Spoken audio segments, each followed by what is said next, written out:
Thank you very much. Good morning, everyone. It's been a wonderful session.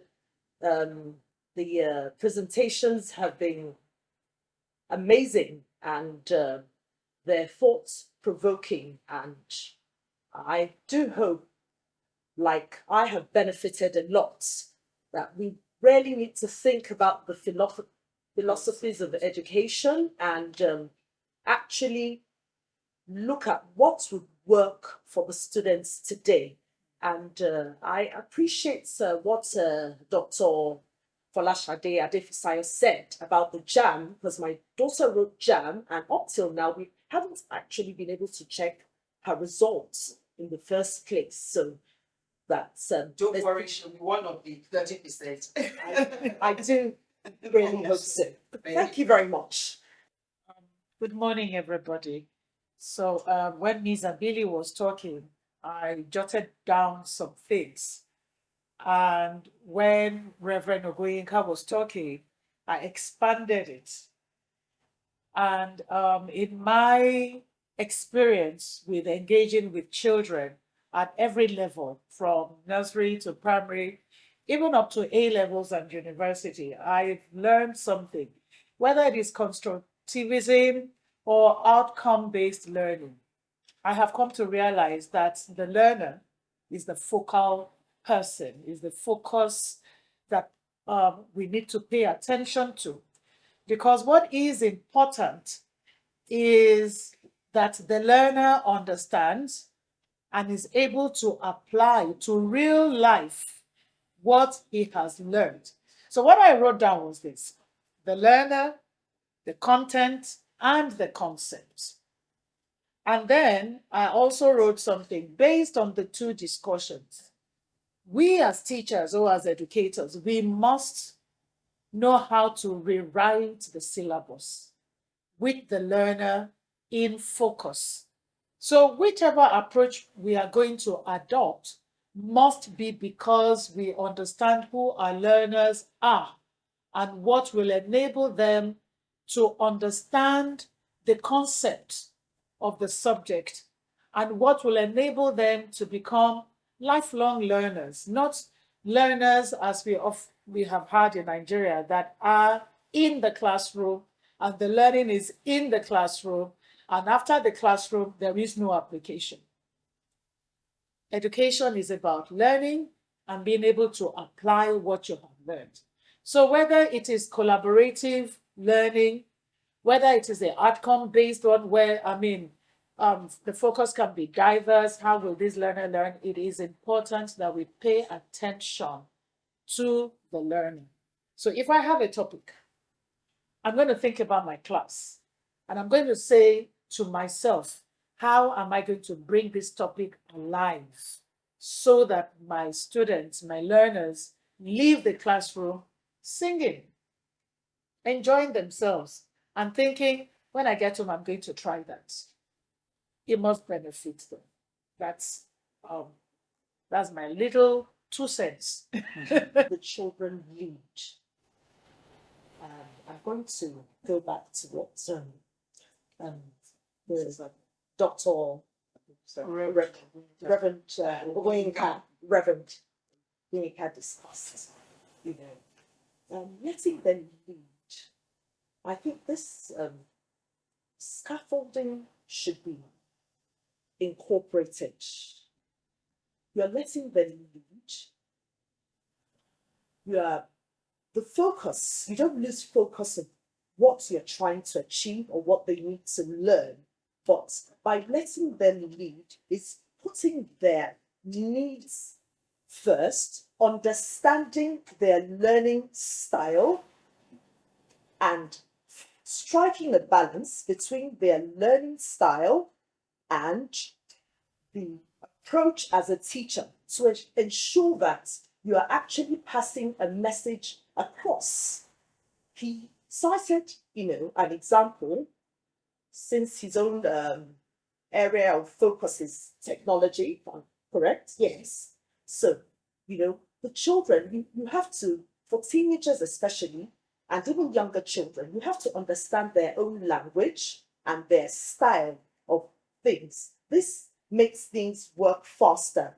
They're able to understand, we are able to capture their interests, to learn when we understand what they're looking out for. So letting them take the lead essentially is focusing on what they need to know, the style that suits them. In education now, we know there's a lot of differentiated learning. People are in the same class, they're not learning at the same pace. So structure your teaching to suit the different learning needs of the different categories of children. So there, it's still the student-based thing. That's the focus, letting them lead. And I do like the constructivist approach because it's the learner is a part, plays a role in the learning. We're part of it. We have to think. We have to look for ways that there's a problem solving, critical thinking. So we have to, be a part of it. So letting them take the lead is not that the teacher will not do anything or the teacher becomes, redundant. No, we are putting their needs first. We are critically looking at their own learning styles, their own learning difficulties, and you're trying to fashion a way to meet their needs, to meet their learning styles. And at the same time, they're engaged, they're a part of the process. They're not just sitting down and you're not spoon feeding them. They're also a part of the process. Very good question. On a personal note, I think I believe that OPE and the constructivist approach must go side by side. When they say let students instruct or let them decide how they learn and what they want to learn, it's a good thing. But we have to look at learning outcomes. We have to look at what we want in mind. If I want more doctors, let me speak from a perspective of English. Okay. We have shortage of doctors. We want more doctors. We have to design our education system, the curriculum, in a way that will produce more doctors. We want more engineers. We want more tech-savvy individuals.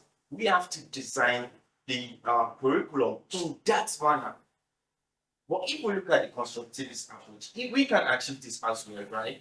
Okay, let me go back to doctor's presentation when he mentioned the young man looking at the mirror. What peradventure, the image that reflected was not something that is productive, that is positive. You understand? I'm not trying to, disturb. I'm not trying to counter you or anything. What if he created a different image that will positive value to the country, you understand, or to the nation, or to himself?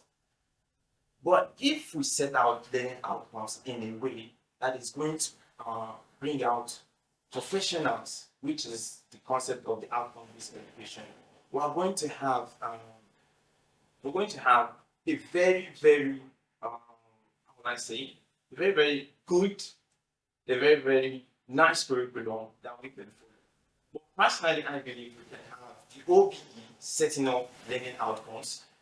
But in terms of teaching, in terms of learning, we should adopt the constructivist approach.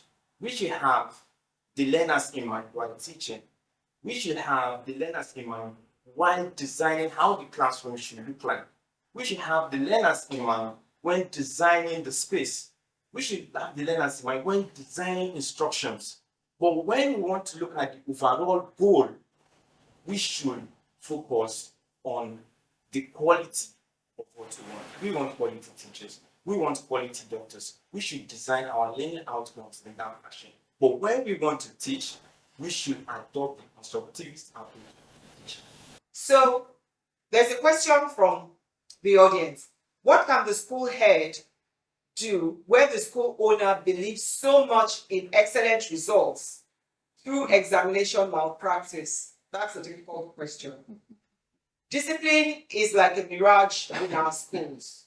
What can we do to salvage our faulty education system without emphasis on discipline, most especially in private schools where owners after profits? There are a lot of assumptions in that question, but I'm not going to dig into that. What I'm understanding from that question is still the issue of authority. Is any one of our panelists, including Reverend Obinka, going to volunteer to take that question? Thank you very much. I would like to talk about it because of examination malpractice that was mentioned. There is no school where they practice such that they will be thinking about good results at the ultimate end. If you present students who they know nothing and they had excellent results in maybe WAEC, which is regarded the time they do that as summative examinations that they will sit for.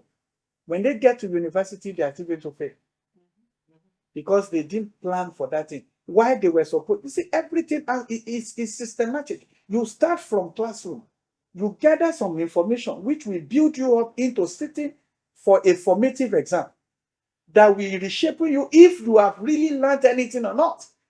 And after that, thereafter, the school will then present you for a summative examination, which has to do with WAEC and all these other ones they are doing. And now, by the time in life when the child fails in future, they may not remember that the foundation had been destroyed. So a school where they engage in examination malpractice and you know that you are a teacher there, I would just advise you, do your best not to join them. So that in future, when those people will begin to talk, one thing you don't, I'm a principal. I move in the midst of the old boys of my school, and when they are talking, what I always tell myself is, what will this present boy say when they become like this old papa and all of them? Because they will be talking about their teacher. If you are part of those who are engaging them or embracing them or supporting them to cheat, they will talk about you. And by the time they are talking about, by that time it will have been wrong because a lot of wrong things would have happened to some of them. And they will not be able to mend it again. So if you are in a school where such is being practiced, my advice is that don't join them, even if you cannot beat them. But stand for something that they will know that you are not for such. And I will advise school owners or heads of schools who are embracing malpractices. Dissociate yourself from such practice. You are only building thieves that will rob the nation in the future. And I pray God will save this country in Jesus' name.